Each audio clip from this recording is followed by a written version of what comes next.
Hello, in this video we're going to talk about anxiety and panic attacks. And I can speak to you through personal experience my entire life.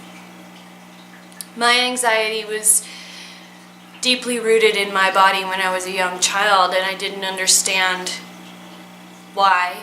No one explained it to me. I felt energy coming off of other people. I could feel their anger, their sadness, their heartache, their grief, and I never understood what was going on and why I was able to feel different things from different people. Well, in having these strengths and these gifts that I now know are not a curse because I've managed them, over the years I've developed anxiety. Highly sensitive to all people's negative energy, especially as it's projected towards me.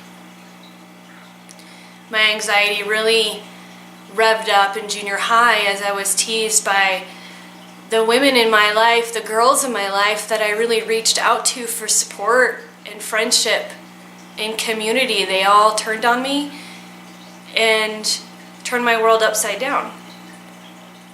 They teased me and spread rumors all over the school and caused my anxiety to manifest into something horrible to the point where I was throwing up every day of my life before junior high. As I grew up holding on to this anxiety, I still didn't understand what it was. My mother always said it's just nerves. Went through high school holding on to this anxiety, thinking that, oh yeah, if I smoked a little pot I'd feel better. Maybe I'd feel more like I was part of a crowd and it would help my anxiety, and it really didn't. It really made it worse. Over the years, it just grew and I just kept it deep inside me. And at the point of when my father passed away when I was 19, that's when the panic attacks started. I knew when he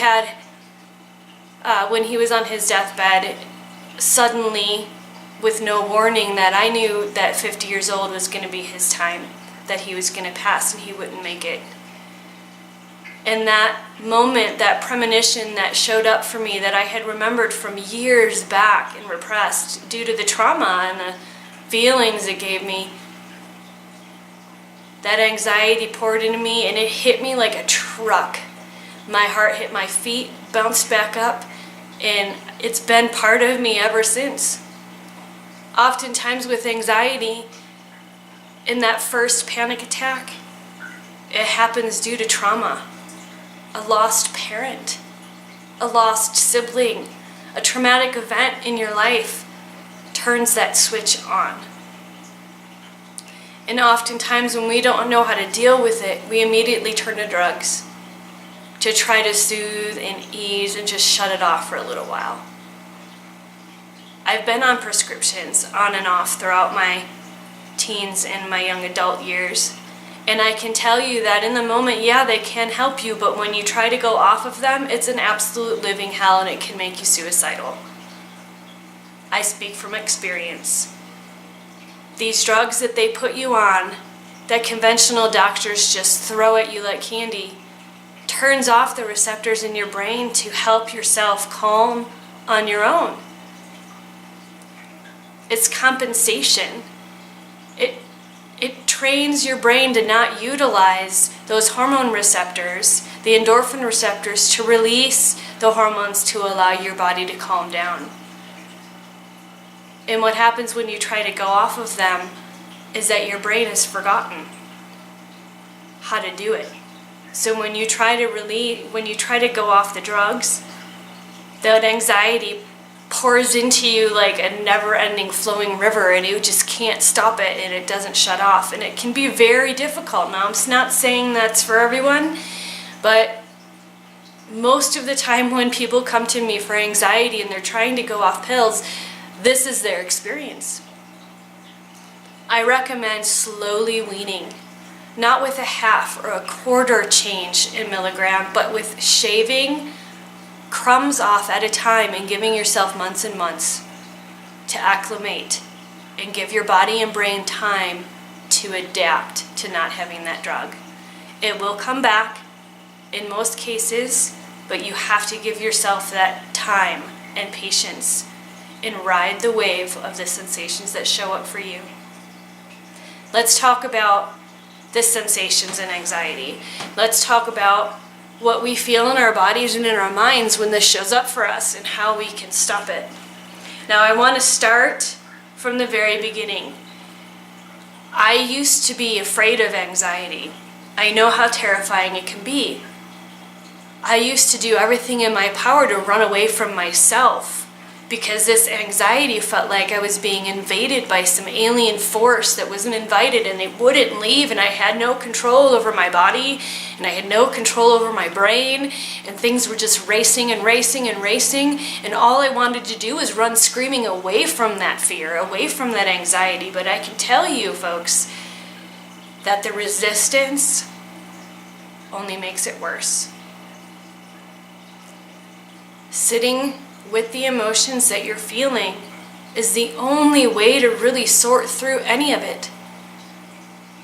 So I ask you, next time your symptoms start to show up, when you get the floaty sensation in your head, the ringing in your ears, the shortness and pressure that you feel in the chest when you breathe, the racing heart, the clammy hands, the nausea, the constriction in your throat, the tension in your joints, the vibration in your body, but that's not a good vibration, it's a negative one.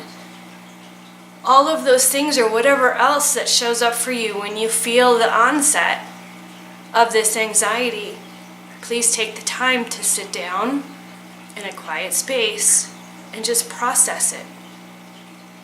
Know that you don't have to be afraid of being afraid. All that's happening in your brain is a subconscious thought, memory, or idea creating a physical response in your body, releasing cortisol, putting you in a fight or flight mode. And in fight or flight, in our ancestry, this is to save us from being eaten by a predator, from being hit by a falling rock. You know, we're meant to have the fight or flight. Cortisol is supposed to be in us to keep us safe. But when it's out of control, to the point where we constantly feel unsafe, that cortisol level's overflowing, and this can cause high blood pressure, insomnia, drug addiction, alcoholism. I mean, it can go on and on. Any sort of way you go to soothe, eating sugar, caffeine, diabetes can show up, long-term, heart disease. I mean, being in high stress mode all the time will eventually make you sick and cause physical symptoms in the body. I speak from experience. So let's go back a little bit and sit with the moment. We're having a trigger. We're feeling the sensations in our bodies. Numbness, tingling, waves of unfocused feelings. Mind is racing. Things of that nature show up when we have a trigger, or whatever else may show up for you. I want you to sit with it. Acknowledge it. Breathe from your belly. And acknowledge it, and try to understand, back up, and try to understand where it came from. What happened yesterday, a couple days ago, maybe in a dream. Identify the root of it. And it could be a trigger activated by a past trauma that happened to you a long, long time ago. I'm terrified that my husband's gonna die young because my father died at 50. It's totally irrelevant. It's a rational fear, but it's there and it's in my brain. And I try every day to put it away and not think about that because it's not rational. He's not my father. He didn't have the same life experience. It's irrational, and you have to identify whether or not these feelings, these emotions are irrational or rational.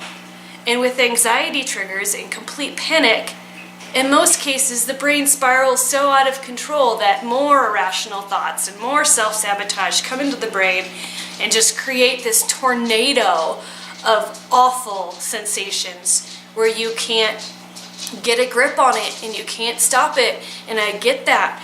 But at the very beginning of these sensations you're feeling, you need to stop and you need to focus. And you need to look inside yourself and understand that it's not real. Breathe and know that it's just a thought. It's just a thought. Like the sky is blue, the grass is green, the birds are singing. It's just a thought, just like that. And if you can shift out of that fear into thinking, I have control of this. This is just a thought in my subconscious, creating a physical reaction in my body, making me feel horrible. You don't have to be afraid of it because it's just emotion. It's just a thought. It's just a thought. And I know sometimes it feels impossible to shift that thought. I get that. But keep trying. Being afraid of being afraid is the absolute way to continue to be afraid. You don't have to be afraid. It's not going to kill you. Even though you might feel like you're going to have a heart attack and your heart's going to explode, it's not. Understand that it's not. It's your body's response. Like when you're in a haunted house and you get startled because some zombie jumps out at you. You get that feeling, right? And your body responds and wants to run. But you get stuck in that over and over and over again. Understand that that thought, once you shift it, things start to settle down for you. I want to empower you to help you to get there. So let's talk about breathing. When you're in anxiety mode, odds are you're not breathing at all. But I want you to notice, as you're sitting and you're processing the feelings that you're feeling, how are you breathing? Chances are it's right here. Chances are the breath is choppy. Chances are you're not even taking in a full breath. Chances are there's a lot of breath holding there. Please bring awareness down into your abdomen. Breathe into your body. Push your belly button out and fill your abdomen up. Breathe all the way up into your heart chakra with a conscious intention to fill with full cleansing breath. And then exhale out from your heart chakra down to your navel, slowly releasing tension. Okay? And breathing in to fill up, nice and soft, taking your time to inhale, and slowly releasing that exhale, extending the exhale longer than the inhale. For example, breathing in for a 6 count. This is what it looks like. Pause for 2 and exhale for 8. Pause for 2, inhale for 6. What this does, as you open up the abdomen and you invite oxygen into the lower lobes of your lungs, this stimulates your parasympathetic nervous system and helps to calm you down. Okay? That is one way of doing it. Another way that I have to give credit to Panic Away, panicaway.com, is a website for people with anxiety attacks. And one way that I was taught through that system was the 21 count. Again, with breath, because the breath is going to take your brain from your brain to your body, to your breathing, and take away the focus up here. Bring the focus down here, where we're mindful and we're stimulating the body to get a calming effect by using our breathing. Okay? So one other technique I learned from this Panic Away program was the 21 count. Okay, so When you're having a panic attack or you feel the onset of something coming on for you, acknowledge it. Don't run away from it. Talk to it. What are you here to teach me today, anxiety? Thank you for showing up, for teaching me a lesson in life that I can learn from to empower me in the future. Ask this emotion, ask this anxiety like it's a friendly neighbor. What can I learn from you today? Think on that for a moment. Okay, anxiety, thank you for showing up. Thank you for teaching me this lesson. Now, I am done with you. You may leave. This is where the 21 count comes in. You sit and you close your eyes and you breathe. And you tell the anxiety, you talk to it, thank you for being here. You can leave now. 21, count down to 0, and then I expect you to go. So you start at 21, and you breathe that 6-8 count. And every exhale, you count down from 21, 20, 19, so on and so forth. So you gotta give yourself the time to do it. And what this 21 count does is it gives your brain something else to think about. It calms you down. And then when you get down to 2, you say, okay, anxiety, you're running out of time. If it's still lingering, you have a count of 2, and I'm going to be very generous. And then you have to leave. You go, count to 2, 1 3/4, 1 1/2, 1 1/4, 1, 0. Okay, anxiety, you should be gone by now. But you don't move and run off onto your day after that. You stay seated, and then you place your hand on your heart. And I want you to think about something in your life that fills you with love. Maybe it's your children, maybe it's your spouse, maybe it's your family and the loving support that you have around you.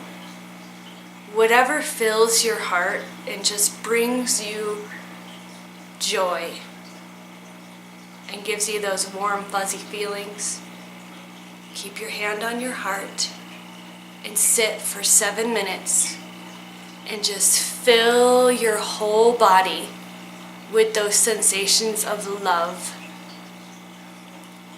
for 7 minutes, and see how you feel after that. Empowerment is key. We're not victims, guys. You have anxiety. It's part of who you are, like being a talented artist or being great at math. It's part of who you are. It's part of you. And I know it's inconvenient, but when we learn to empower ourselves, we can easily have it be part of our lives to help keep us safe, but we can be in control of it. We can be in control of it. I want you to understand that. We can be in control of it. Now, to help us to be in control of it nutritionally, I want you to understand that caffeine is a trigger. Sugar is a trigger. Regulating your blood sugar levels is very important. If you have anxiety, don't eat before bed. And when you get up in the morning, eat something immediately to help elevate your blood sugar levels. Have some fresh fruit and some protein. Not too much sugar. Don't have a bowl of sugar oatmeal. Don't have a bowl of cereal. Have a protein, a fruit, and a vegetable to help regulate your blood sugar and get it up to levels where you need to be when you wake up in the morning. Cortisol levels are higher in the morning due to our hormones triggering our wake-up signals. So your cortisol levels are going to be higher when you wake up in the AM to help you get up and start moving for the day. Your blood sugar levels may be very low because you haven't eaten in 8 hours. Low blood sugar levels elevate cortisol levels more because it puts our body into that fight or flight because we're hungry. right? So when you get up, have a protein, a fruit, and a vegetable in the morning to help those blood sugar levels regulate. Have a snack during the day, nuts or a mixed fruit, not dried fruit, but fresh fruit, or some fresh vegetables. Have a lunch of a protein, a vegetable, and a fruit. Have a snack, again, of fresh fruit, vegetables, or beans, or rice, something with the protein and a little carbohydrate. And then at night, have a protein, a vegetable, and a fruit. Keep the blood sugar regulated. If you eat breakfast or you skip breakfast and you have a huge lunch and you skip your meals and you're up and down and up and down, it's gonna throw your blood sugar levels off, and then that fight or flight is gonna be flaring up and back and forth and up and down, and your anxiety levels are gonna be all over the place. You gotta get the blood sugar stabilized. That is a big part of it.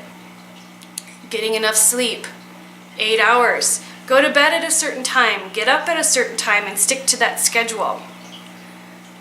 Alcohol has lots of sugar, caffeine has lots of sugar. So just be careful with your morning coffee.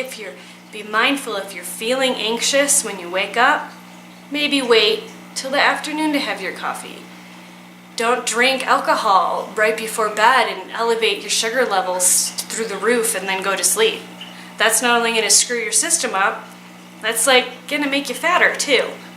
Okay, so just understanding ways to take care of yourself so you can keep the calm. Any sort of exercise to burn cortisol levels off is hugely beneficial. I have a punching bag upstairs in my loft and an exercise bike. If I feel anxietal, I put my gloves on and I punch the crap out of that punching bag, and I visualize that anxiety's face right on that punching bag, and I punch the crap out of it until I feel good, and that burns my sugars and it reduces my anxiety level. Muscle contraction is what you need to burn the sugar. Okay, go running if you're not into hitting things like I am. Go running, ride your bike, take your dog for a walk. Burn off the sugar, 30 minutes a day to induce those endorphin releases to help you to feel better. Okay? Mindful, active movement. The reason why I'm a healer now is because of my journey through panic attacks and the trauma in my life that I've experienced. My journey through yoga training saved my life. Energy healing that I do and my massage work that I do, these are all tools that I desperately needed in my life for my healing, and I do it from my whole heart to share with my clients to help them to feel better and to empower them as well. Okay? Sit in quiet and meditate every day. Count your gratitudes. Write a list of what you're thankful for. Because honestly, people, we are safer than so many more people in the world. You may feel unsafe in your space, but if you think more broad, we are so safe. And we are blessed to just exist as a human race on this planet, to have clean water and electricity and food in our refrigerator. We are so blessed to have clothes, clean clothes to wear, and shoes on our feet, and cars to drive, and gas to put in them. Think about that stuff, guys. Think about the huge amount of blessings in your life that we just take for granted every single day. We're safe and we're blessed. And knowing that and having gratitude and love for what you have in your life empowers you. It's going to help you to understand that anxiety is not real. It feels real, yes, but we can stop it. And I haven't put any negative tones to the anxiety because I've done that for millions of years, and it's not my enemy. It's here to teach me something. It's my friend, it's my companion. And when it shows up, I learn from it every single time, and then I say thank you, and be on your way, please, and be gone.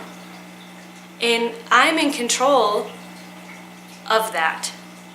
Me, not the anxiety, me. Okay, so moving on. We talked about diet. We talked about drugs. Let's see. I'm just going to refer to my notes here for a second. Oh, and other things that you can do to help you to feel empowered. Find a tribe. Find your tribe. Stimulate that root chakra. Find a group, a church group, a friend group. Get a couple girls or men or friends together to go to the gym and work out together and take a class together. Find community in your neighborhood. This gives you a sense of feeling safe. It gives you support. It gives you somewhere to go when you need to talk to somebody. Find that group of supporting people around you that you can trust. It might not be family.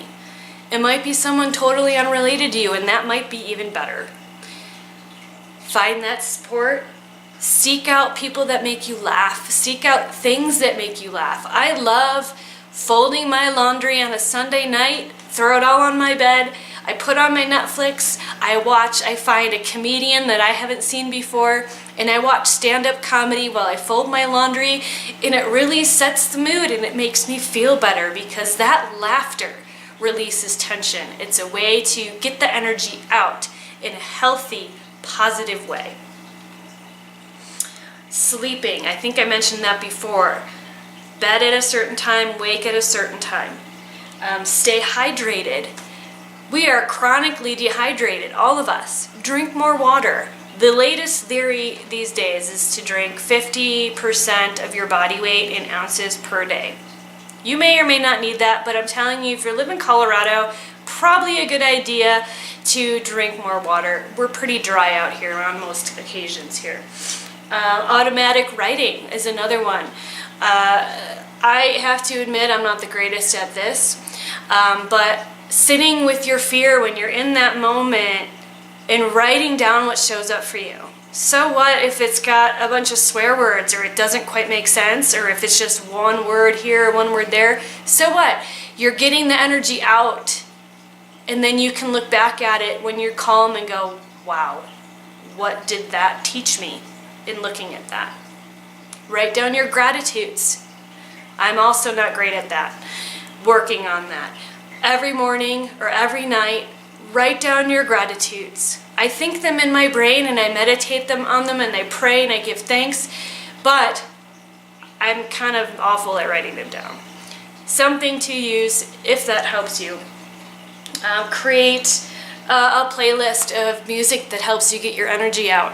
I have a friend that makes techno music and I listen to it loud when I'm cleaning the house and I dance around the kitchen. I get the energy out. It helps.